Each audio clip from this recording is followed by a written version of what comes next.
पर 4 जमीनों की बात हुई है कि उन जमीनों में आखिरी जो जमीन है सिर्फ वही ब्लेस है, बाकी जो दुनिया की फिक्र में है वो ब्लेस नहीं है।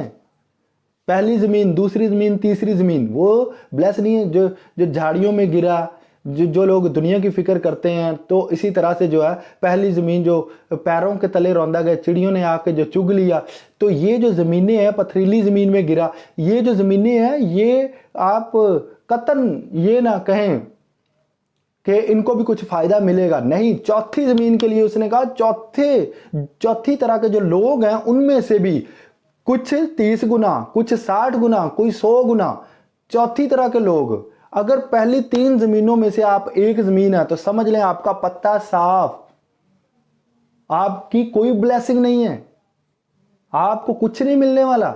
आप बाइबल को पढ़ें, ध्यान से पढ़ें, गौर से पढ़ें।